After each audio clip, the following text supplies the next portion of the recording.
অন্ধকার কবরে যখন দিবে আমাকে, বলো অন্ধকার কবরে যখন দিবে আমাকে, থাকিও নবী গো আমারি কবরে, ওগুলো গো কোলে গুলাম বলে ইয়া রাসূলুল্লাহ ইয়া রাসূলুল্লাহ। মনকের নৌকি রাশিয়া সবল করবে বসায়া, বলুন মনকের নৌকি রাশিয়া দিও গো নবী পর্দা উঠাইয়া, করিব সালাম আপনাকে দাঁড়াইয়া, করিব সালাম আপনাকে দাঁড়াইয়া ইয়া রাসূলুল্লাহ ইয়া রাসূলুল্লাহ। জিবরাইল আমিন আমার নবীজির কাছে এসেছেন। এরা বলে নবী মেরাজে গিয়েছে, কিন্তু নবী আল্লাহকে দেখেননি। কত দুর্বল কথা। জিবরাইল আমিন আমার নবীজির কাছে এসেছেন। ইয়া রাসূলুল্লাহ ইয়া হাবিবাল্লাহ, আল্লাহ পাক আমাকে আপনার খেদমতে পাঠিয়েছেন আপনাকে আল্লাহর কাছে নিয়ে যাওয়ার জন্য।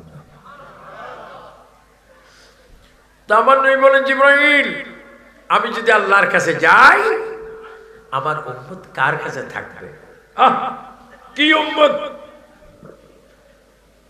জিবরাইল আমিন বলে ইয়া রাসূলুল্লাহ আমি এসেছি আপনাকে নেওয়ার জন্য। মিকাইল ইসলাম বলে ইয়া রাসূলুল্লাহ আমি এসেছি। আল্লাহ রাসূল বলে আমি যাব, আমার উম্মত কোথায় থাকবে? আওয়াজ হচ্ছে ইয়া রাসূলুল্লাহ আপনি যতকাল আমার কাছে থাকবেন ততকাল আপনার উম্মত আমি আল্লাহর কাছে থাকবে। আর তো সুবহানাল্লাহ জোর আসবে না? তবু আপনি আসুন। কথা কিন্তু অনেক লম্বা। আমাকে আমার তারেক বাবা বলেছেন হুজুর একটু মেরাজের আলোচনা করবেন, কিন্তু মেরাজের ঘটনা তো অনেক লম্বা, কিন্তু সময় তো অনেক বেশি। অল্প বলবো না, অনেক বেশি। যে রাসূল করিম সাল্লাল্লাহু আলাইহি ওয়াসাল্লাম তৈয়ার হয়েছেন, তিনি তৈয়ার যেখান থেকে হয়েছেন সেই জায়গাটা আমি কয়েকবার দেখেছি। আমি এবং আল্লামা আব্দুল বারী শাহজি বাসিঙ্গাল দরবারে বারিয়ার হুজুর কাবলা রহমতুল্লাহ আলাইহি উনি নিজে নবীজি যে জায়গা থেকে মেরাজে গিয়েছেন, যেখানে বোরাকটা বেঁধেছেন, ওই জায়গাটা আল্লামা শাহ আব্দুল বারী শাহজি হুজুর রহমতুল্লাহ আলাইহি আমাকে দেখিয়েছেন। অর্থাৎ মোকাররম বারী মাওলানা মোকাররম বারীর দাদা, যে শাহজি বাবা যাকে, এবং সেখানে আল্লাহ রাসূল সাল্লাল্লাহু আলাইহি ওয়াসাল্লাম মেরাজের জন্য রওনা হলেন। আল্লাহু আকবার। তিনি যখন সুবহানাল্লাযী আসরা বিআবদিহি লাইলাম মিনাল মসজিদিল হারাম, আল্লাহর ঘরে যখন নবীজি সেখানে গেলেন, আল্লাহু আকবার। এই যে হাতিমে কাবা, এটা রাউন্ড আছে হাতিমে কাবা, এই কাবার এই হাতিমে কাবার ভিতর থেকে কিছু সংখ্যক নবী কবর থেকে বাইর হয়ে আমার নবীকে সালাম দিচ্ছেন। আল্লাহ রাসূল সাল্লাল্লাহু আলাইহি ওয়াসাল্লাম জিবরাইলকে বলেন, জিবরাইলেরা কারা? কয় ইয়া রাসূলুল্লাহ এই সমস্ত নবীগণ আপনার উম্মত হওয়ার জন্য চেয়েছিল, এজন্য আল্লাহ পাক এদেরকে এখানে দিয়েছেন। যেই দিন আপনি মেরাজে যাচ্ছেন এই দিন যেন তারা আপনার চেহারা মোবারক দেখে। আল্লাহ, আমার নবী এই খানে কাবা থেকে তিনি রওনা হয়ে গেলেন ইলাল মসজিদিল আকসা। কিসে? বুরাকে। ডানে জিবরাইল ৭০,০০০ ফেরেশতা, বামে মিকাইল আলাইহিস সালাম ৭০,০০০ ফেরেশতা পিছনে নবী যাচ্ছেন। আল্লাহু আকবার। কত সুন্দর নবী, কত সুন্দর নবী। যেই দিন জিবরাইল দাওয়াত পৌঁছাইতে এসে আমার নবীর ২ কদম মোবারকে জিবরাইল পাও মোবারকে চুমা খেয়েছেন। আর তো জোরে বলবেন না সুবহানাল্লাহ? এখন উস্তাদের পীরের মা বাবার কদমে যদি চুমা দেয় বেদাত। এদের কাছে একটা জন্মগত বেদাতের মেশিন আছে,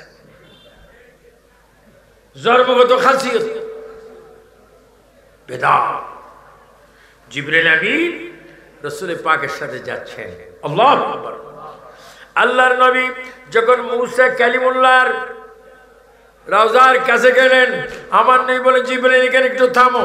ইয়া রাসূলুল্লাহ এখানে থামার কোনো ব্যবস্থা নেই, এখানে থামবেন কেন? আমার নবী বলে আমি যা দেখি তুমি তা দেখো না, আমি যা শুনি তুমি তা শোনো না। আমি দেখতেছি এ আমার ডান পাশে একটা কবর দেখা যায়, ওই কবরের ভিতরে মূসা কালিমুল্লাহ নামাজ পড়তেছে। কি পড়তেছে? আমাদের উপর দৈনিক কয়েকটা নামাজ ফরজ। আর তো আসতে বলে মিডিয়ার বাইরে বলো কয়েকত, ফজর, জোহর, আসর, মাগরিব, এশা। উচ্চ স্বরে বলেন দৈনিক আমরা 5 ওয়াক্ত নামাজ চাই কিনা? এই 5 ওয়াক্ত নামাজ যারা পড়েন, নবীজি বলেছেন আসসালাতু মিফতাহুল জান্নাহ, নামাজ বেহেশতের তালা খোলার চাবি। বলেন সুন্নি ভাইরা, সুন্নিরা নামাজের কথা বলে কি বলে না?